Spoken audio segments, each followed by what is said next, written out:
Aujourd'hui, en vrai, c'est Noël. Et surtout, je croule sous le boulot. Alors, on va parler un peu de rigolade. Quand je dis on va parler de rigolade, j'exagère. J'ai une petite idée derrière la tête, mais je sais pas tellement où je vais comme à plusieurs reprises ici, mais pas toujours. C'est-à-dire que ce que là j'ai en tête, c'est justement ma tête, telle que l'a refaite Book and Chill. Je vous mets la vidéo en description. Moi, je savais pas qu'elle allait m'imiter. C'est tombé comme la perruque dans la soupe et j'étais mort de rire. Absolument mort de rire. Mais qu'est-ce que ça fait et qu'est-ce que ça veut dire? Et j'ai envie de le mettre en rapport avec un autre élément. Bon, mais ça, c'est comme souvent on danse sur des pointes d'épingle. À savoir que dans la vidéo avant-terre, et donc ça, c'est normalement c'est fini puisque c'est Noël. En fait, c'est paradoxal le calendrier de l'Avent, tout ça, parce que c'est quand c'est Noël qu'on le finit et qu'on est triste parce que c'est fini. Hmm. Qui est que plusieurs personnes dans les commentaires ont réagi au fait que je citais Antoine Daniel. Je tiens à souligner que j'ai aussi cité Hélène de mon blog de filles et que personne n'a réagi au fait qu'il y a plusieurs années, j'étais quand même assez assidue dans le YouTube beauté. Pas beaucoup de vidéos, enfin de vidéastes, beaucoup de vidéos mais peu de vidéastes. Et puis ce que j'y cherchais, c'était vraiment quelque chose d'ordre d'une intimité. Mais je trouve intéressant que vous ayez réagi à What the Cut, bon, qui est plus en production. Antoine Daniel fait d'autres choses ailleurs sur Twitch, et là, je dois avouer que je suis moins. Mais il y a un truc qui s'est passé avec What the Cut, et que j'ai retrouvé dans la vidéo de Book and Chill. Je m'explique. J'ai écrit un billet de blog là-dessus il y a longtemps.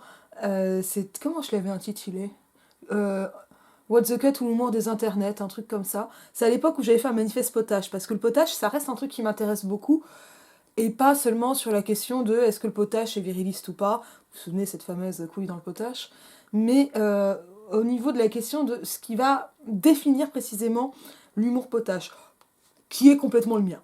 Hein. C'est ça que je suis embêtée qu'il y ait une couille dans le potage.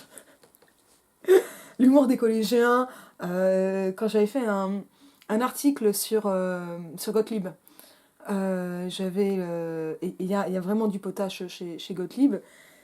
J'avais dû faire un résumé en anglais et j'avais traduit ça parce que je suis super nulle en anglais.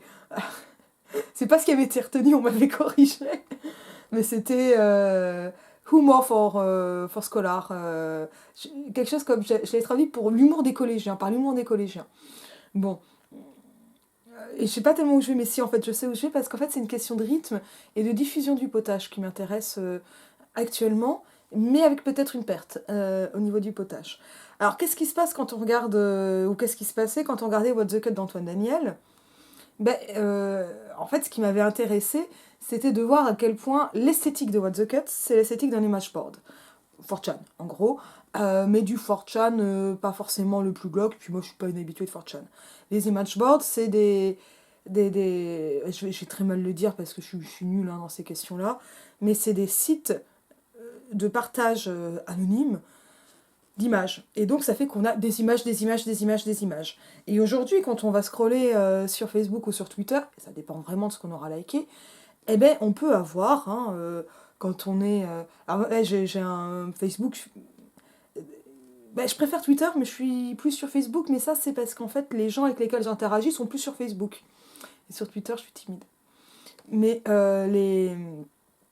dans l'activité du scrolling, et ce qui est mis en avant par les algorithmes, ce sont les images. Et c'est vrai qu'un partage avec image, et si possible en fait une image importée, ou du partage, parce que ce qu'ils aiment c'est le contenu natif.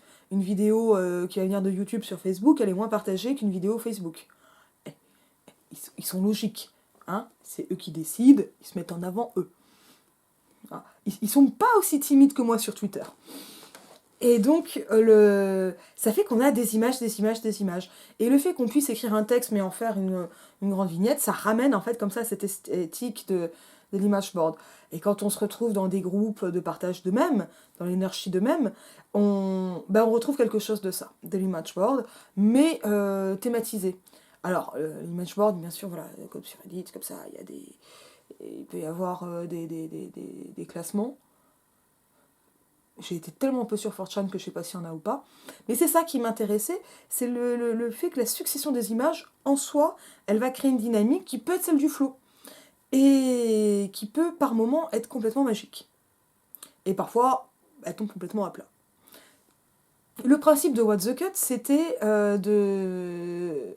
Donc Antoine Daniel a une formation de monteur, hein, c'était de présenter... Alors c'est pas un concept qu'il a inventé, hein, il s'en est jamais caché. C'était aussi celui de Salut les Geeks, mais qui me semble, par l'enrobage narratif, qui était moins intéressant et qui a encore... Enfin, qui a beaucoup plus vieilli. C'était de présenter 3 vidéos, simplement en les commentant. Critique, vidéaste... Ben non, évidemment, c'est comique. C'est comique, c'est potache. Et ça va passer, bon, bah, évidemment, par de la moquerie, de l'humour trash, mais par des effets de répétition. Des effets de répétition qui font qu'au sein d'une même vidéo et au niveau de la chaîne, il y a un effet de connivence qui va se créer par la private joke, qui évidemment n'est pas privée, mais qui va être la plaisanterie entre Antoine dans ce cas-là et les viewers, ou spectateurs. Et en général, ça va passer aussi par des références communes, etc. Mais là où on va vraiment rejoindre l'esthétique de l'image board, où Antoine rejoint vraiment l'esthétique de l'image board, c'est au moment où, en fait, il va entrecouper, en fait, il va scander les images en ramenant d'autres images, qui vont souvent être des mèmes. Alors, un mème sur Internet, je rappelle des petites choses, enfin, plutôt un mème avant d'être sur Internet, tel que le définit Richard Dawkins, et je crois que c'est dans le Jeune Égoïsme, mais je n'en suis pas sûre. C'est... et des Dawkins, c'est de la psychologie évolutionniste, donc c'est quand même très douteux, hein, très sujet à caution en tout cas.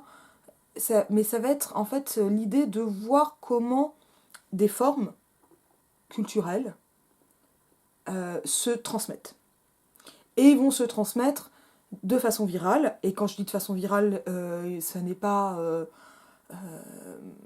par ornementation didactique, mais vraiment parce que le virus et la contagion virale sont des modèles de pensée pour Richard Dawkins. Donc c'est quelque chose qui est directement inspiré des sciences naturelles, ce qui me pose plein de problèmes, mais à moi c'est pas très grave, ce qui pose épistémologiquement et scientifiquement d'énormes problèmes, notamment parce qu'il y a plein de biais dans la psychologie évolutionniste. Bon, en tout cas c'est ça l'idée d'un mème, et ça va poser cette question donc de la transmission des formes culturelles, en gros. Et le même, ben, ça a maintenant un sens beaucoup plus précis, qui est celui le plus souvent d'une image, mais en fait pas seulement d'image, ça peut aussi être une légende urbaine, par exemple dans un texte, une histoire, et en plus quand on va dire une légende urbaine, ça n'est pas forcément un texte figé, au mot près, hein. On est dans quelque chose qui est beaucoup plus flottant que l'œuvre, en fait, dans le même, hein, c'est-à-dire qui n'est pas achevé, mais qui va assez ouvert, et qui va donc se diffuser. Donc, ben, un même... ça va être quelques secondes d'une vieille télé russe qui sont récupérées mais qui sont lololilan, et super drôle, et donc on va mettre un peu tout le temps, ça va être les gifs, etc. Et ce que faisait Antoine Daniel dans What the Cut, c'est d'insérer ce genre de mèmes, toujours des vidéos, et de donc créer ces mèmes, et c'est un grand créateur de mèmes, dans l'émission. Et ainsi, en fait, les vidéos sont commentées finalement par lui-même, évidemment se filmant, jouant avec la peluche, le ventilateur, etc. pour créer du dialogue, et en même temps, en faisant référence à cette culture commune de l'Internet, et de l'Internet vraiment, on va dire geek pour faire court, hein, mais habitué à ce partage, de rythmer la vidéo elle-même. Alors ça marchait vachement bien, moi sur moi ça marche toujours, parce que je vois bien qu'avec mes étudiants les plus jeunes, bah, il se passe à autre chose, quoi. Mais bon, moi je m'en fous, ça m'a fait rire, c'était super. Je pense vraiment que il faut être très très fort, et techniquement, et narrativement pour faire What the Cut. Il faut vraiment être très fort. Mais donc en fait, comment ça va marcher? Par des questions de rythme. Et en fait, bon, la vidéo, elle va souvent commencer de façon fracassante, avec des lenteurs, parce que souvent, ils commencent en insultant, parce que en fait, si on n'aime pas les insultes, on arrête la vidéo, et ça permet de trier le public. en fait, oh c'est vulgaire, je regarde pas. Comme ça, on évite et c'est plus simple. À force d'être répétée, elle va créer une autre forme de connivence. Et en fait, les vidéos, par exemple, donc 3 vidéos en général, sauf les vidéos hors série, hein, elles vont être ensuite à nouveau finalement citées, voire reprises, pour créer donc d'autres effets de rythme, etc. En général, le rythme, c'est celui d'un cartoon en x10, c'est-à-dire que vous allez avoir des effets de rupture en permanence, des effets de crescendo, des effets de chute. Et c'est ça qui est drôle. Qu'est-ce qui peut être drôle sinon? Et avec par moments les réactions qui vont permettre d'introduire le spectateur dans la vidéo, parce que en fait, une émission de ce principe-là, c'est regarder quelqu'un qui regarde des vidéos. Bon, quand vous regardez un grain de lettres, vous me regardez moi qui lis des livres. C'est moins marrant. Et j'ai moins de montage. Voilà. Et en fait, quand Book and Chill commence à m'imiter et donc à faire un grain de lettres, moi je trouve ça génial. D'abord parce que c'est super drôle, que je m'y attendais pas, que j'ai éclaté de rire. Puis après j'ai envoyé à tout le monde parce que c'est vraiment beaucoup trop drôle. Elle fait un peu de moi-même, même si elle m'a pas récupéré un bout de vidéo, mais j'attends ça avec impatience. Mais en plus je me suis dit ensuite, donc la vidéo est super intéressante, hein, c'est sur les pannes de lecture. En fait, je vous parle pas de cette vidéo juste pour ça, mais ça m'a fait penser à cette question du potache renouvelé. Pourquoi c'est potache le comique de What the Cut? Bah, parce que ça va être moqueur, ça va être agressif, et il va y avoir un côté gamin. Et moi, c'est le côté un peu gamin, un peu puéril qui m'amusait probablement le plus. Quand je dis gamin, ça va avec la vulgarité. C'est tellement drôle de dire cacaboudin ou prout. Bon, c'est sûr, je suis pas en train de rire. Mais c'est ça, en fait, qui peut fonder le potage, et avec aussi une part de cruauté, hein. On va pas non plus se voiler la face. Est-ce qu'éthiquement, toutes les vidéos d'Antoine Daniel passent aujourd'hui? Parce qu'il y a un écart temporel qui est court, mais qui, à l'échelle d'Internet, est considérable. Eh bien, il y en a qui passeraient moins, etc. Est-ce que ça veut dire qu'on peut plus rien dire? Peut-être qu'on n'a plus envie de tout dire, ou qu'on a envie de dire d'autres choses. Je laisse cette question ouverte. Et en tout cas, bon, Book and Chill, qui s'embête quand même beaucoup plus que moi en montage, fait ce genre d'effet. Fait ce genre de même, et moi je trouve ça génial parce que je le fais pas et que j'ai pas les idées. Et en même temps, je me disais ça en regardant la vidéo, puis après, et puis aujourd'hui, parce que je l'ai pas regardé là. Et je me disais, mais en fait, si, on peut le faire. Et je crois même qu'on le fait de façon plus exacerbée ces dernières années, en influence d'Internet. Et c'est ça qui m'intéressait, c'est-à-dire que finalement, cette question mémétique, hein, donc de même, de transmission, etc., eh ben, on l'a quand on a des mots à la mode. Pas seulement des mots, on va dire, un peu dialectaux, comme gavé à Bordeaux, mais c'est batte. Voilà, ça, vraiment les mots à la mode, qui vont pas seulement être des marqueurs de groupe, mais par exemple des marqueurs générationnels. Comme ça, ce sont des mêmes, hein, au sens de Dawkins. Et, mais plus largement, en fait, eh bien, il y a plein de moments, je pense à tel ami qui adore imiter le parrain. Et il le fait super bien. Il le fait super bien. Voilà, comme ça, on va reprendre qui des mimiques, qui des répliques, et les incorporer dans les autres conversations. Et toujours avec ces effets de rupture et de connivence. Exactement, sauf que quand même, on n'arrive pas à monter la réalité, mais il y a un effet What the Cut, parce que What the Cut touche un truc qui est bien plus large. Et il y a bien sûr, je pense, je sais pas si c'est bien sûr d'ailleurs, mais quelque chose de profondément postmoderne ici dans le fait de citer. Est-ce que c'est la même chose que les citations littéraires? La culture, c'est ce qui reste quand on a tout oublié. Oui et non. Ben oui, parce que on va toujours avoir l'effet de connivence, mais en revanche, je ne crois pas qu'on ait là l'effet comique. Alors on peut l'avoir avec la citation, mais il y a quelque chose qui n'est pas forcément toujours là. Mais le mot d'esprit fonctionne aussi, en fait. Hein, c'est le moment de la punchline, en fait. C'est pas forcément toujours une citation le phénomène qui m'intéresse. Mais ce sont des moments où, dans la conversation, on va avoir l'irruption d'un discours second, qui est en fait un métadiscours, c'est-à-dire qui vient commenter le discours premier. Que ce soit donc par la citation qui crée donc une connivence commune, mais qui a un effet de mention, on sent que c'est cité, ou que ce soit par cette impression de commentaire. Alors, moi, au niveau de mes amis, que je vois plus beaucoup, évidemment, enfin voilà, on se protège, quoi. Parce que maintenant, c'est plus sortez couvert, hein, c'est rester chez vous. Hein. C'est triste l'amitié. Mais je suis vraiment des choses potaches, hein. Il n'y a pas de sérieux là-dedans. Mais l'idée, c'est de voir comment, dans nos conversations, il y a des éléments qui nous sortent de la conversation, mais qui en même temps vont avoir une fonction fatigue qui va renouer cette conversation en même temps. La fonction fatigue du langage, pour Jacobson, c'est celle qui va nouer le lien. Allô, on sait qu'on écoute, etc. Ça, c'est parce que, si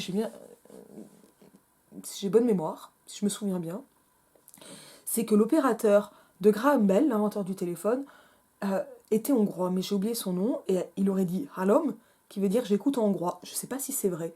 Je crois que j'avais lu ça dans le journal de Mickey. Vous me confirmez, hein? Mais il y a quelque chose, voilà. Et donc, finalement, ces irruptions, souvent potaches, mais pas toujours, dans la conversation, elles vont renforcer l'interlocution, donc le fait qu'on se parle, sans forcément être une digression, parce qu'une digression va être plus longue, et en même temps, elles peuvent créer un effet de rupture avec le fameux « Ah, t'es vraiment trop con », par exemple. Ça peut. Mais vraiment, je me questionnais là-dessus, parce que finalement, dans les vidéos, ce qu'on a, c'est un effet qui vient de l'esthétique d'Internet, de l'image board, du rythme effréné, et la façon dont nos images se répondent, et vont être modifiées progressivement par les utilisateurs et les utilisatrices, mais qui a, je crois, changé aussi nos conversations. Qui a aussi...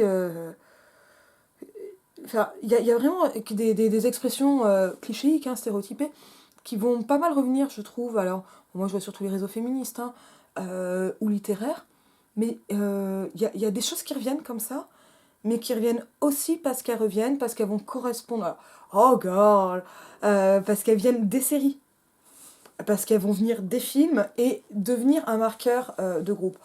Bon, c'est assez banal ce que je fais, c'est vraiment, c'est même pas de la sociologie, mais comme Buchenschildt m'a imité, on y va. Mais ça m'intéresse parce que je me demande, mais finalement, littérairement, comment on fait ça? Il y a des éléments, il y a des choses. Tel passage dans Le Rouge et le Noir où Julien en prison finit par dialoguer avec on ne sait qui, peut-être bien Méphistophélès. Cet effet de double discours, je l'avais repéré chez Stephen King, avec beaucoup de plaisir dans Shining, et on m'a bien fait remarquer qu'il le faisait partout, et je l'ai vu, hein, et beaucoup d'ennuis ensuite. Et surtout que dans Shining, ça marche très très bien, mais ça marche moins bien ailleurs. Parce que là, on ne sait pas qui parle, quelle est l'instance de locution, etc. C'est très compliqué en fait de retranscrire des conversations aussi complexes que des conversations à citation. Quand j'enseigne un peu les procédés du comique au Alain, je leur explique, ou je leur expliquais, que en fait, faire un bon mot, faire des blagues, on n'est pas censé le mettre dans les romans ou dans, dans une série, parce que si on fait des blagues, je fais pas non plus des blagues de prout, mais des blagues... alors déjà, alors, je pense qu'il y a une raison économique, c'est que ça ne se traduit pas facilement, les jeux de mots, mais c'est pas considéré comme une forme très élevée d'humour. C'est peut-être pour ça que ça me fait autant rire. On en délire à ce que l'on veut. Mais finalement, alors, c'est-à-dire que si on prend Le Rouge et le Noir, on voit comment Julien, Mathilde, etc., même Madame de Rênal, peuvent bien plus rire que quelqu'un de si palichon et ennuyeux que Monsieur de Rênal, qui d'ailleurs a hérité d'un oncle quelques plaisanteries qu'il répète à chaque fois. Là, on voit comment l'humour qualifie ou disqualifie les personnages dans une fiction. Et bien sûr que ces effets de rupture narratif en littérature, on peut les retrouver, et on va les retrouver. Mais est-ce qu'ils peuvent être potaches à ce moment-là? Est-ce que c'est encore possible de faire le roman comique de Scarron? On avait parlé de San Antonio avec mon ami Mathieu. Il y a quelque chose de ça.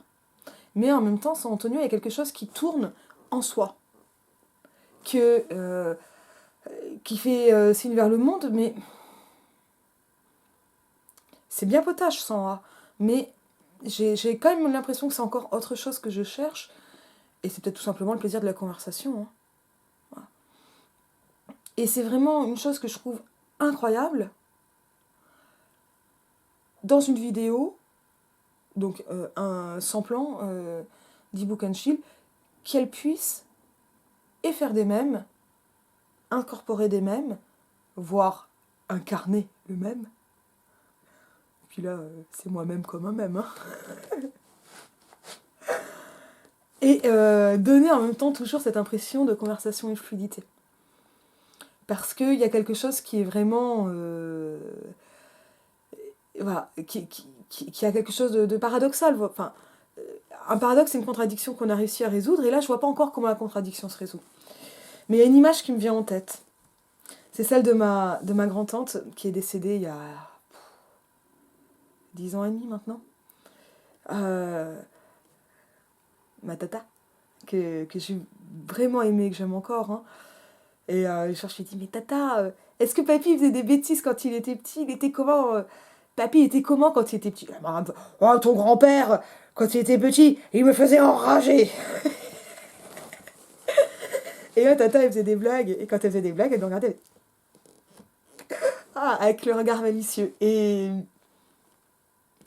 ça, c'est le truc qu'on a en conversation, mais que Antoine Daniel peut pas faire, parce qu'on le voit bien quand on regarde le film Ridicule. On n'est pas censé rire de son bon mot, de sa blague, de ce qu'on met en place au niveau du comique, parce qu'il faut rester dans la suspension, dans quelque chose qui est de l'ordre de la suspension d'incrédulité du comique, et donc le rieur ne rit pas. Enfin, celui qui fait rire ne doit pas rire. C'est pour ça que Buster Keaton ne souriait pas. Et moi, ce que j'aime, c'est rigoler en même temps. C'est bien pour ça que j'aime le potache. C'est vraiment ce qu'on a chez Gottlieb. C'est pour une des images les plus marquantes de Gottlieb, c'est les personnages qui rient en se tapant les cuisses. Et c'est... Oh, alors qu'ils ont fait une blague débile. Et il y a vraiment cette espèce même de grandiloquence qui m'amuse beaucoup et que je trouve extrêmement potache dans le fait de rire, de faire rire. Et peut-être qu'on l'a bien chez Scarron, ça. Et c'est chouette. Je vous dis à bientôt.